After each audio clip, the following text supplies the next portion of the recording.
okay lima lima म बंगलादेशबाट आए तपाईहरुको देख्नको लागि तपाईको के भयो ओके म न्युट्रिसनिस्ट छु म खानेको कुरा भन्छु हस् ओके तपाईहरुको एज के हो अहिले तपाईहरुको जो एज ना यो मार्नेको टाइममा हाम्रो बडीको लागि के चाहिन्छ तपाईको थाहा छ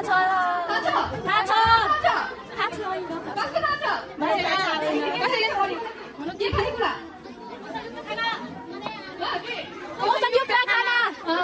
तो न्यूट्रिशियस खानाको के हुन्छ पहिले हाम्रो प्रोटिन हुन्छ कार्बोहाइड्रेट यो के छ चामल सबैले चामल खाए भात खाए के भात खाएन चामल खाए दामी के छ ओके तो चामल हाम्रो के छ कार्बोहाइड्रेट हाम्रो बडीको एनर्जी दिन्छ के दिन्छ एनर्जी हामी दिनभरि कुरा गर्छौं दिनभरि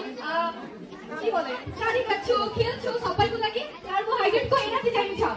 त्यसपछि हाम्रो लागि चाहिन्छ दाल सबैको मन पर्छ दालमा हुन्छ प्रोटिन दालमा के हुन्छ प्रोटिन हाम्रो बडीको बढाउँछ हामी सानोकाले के थिए हाम्रो थिएन अहिले के ठुलो हुन्छ बिस्तारै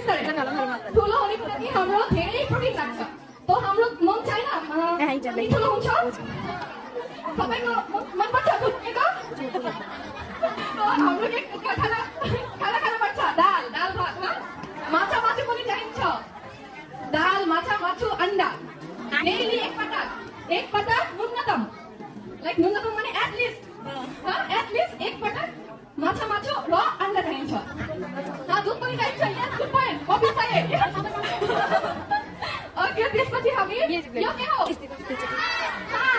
के हुन्छ भिटामिन के बडीको के काम गर्छ बडीमा इम्युनिटी दिन्छ प्रोटिन दिन्छ बडीमा इम्युनिटी दिन्छ यो रोगलाई असोजदेखि तपाईको सुस्त राख्छ त्यसकारण रुगा नलागे ज्वरो नभयो त्यसकारण हामीलाई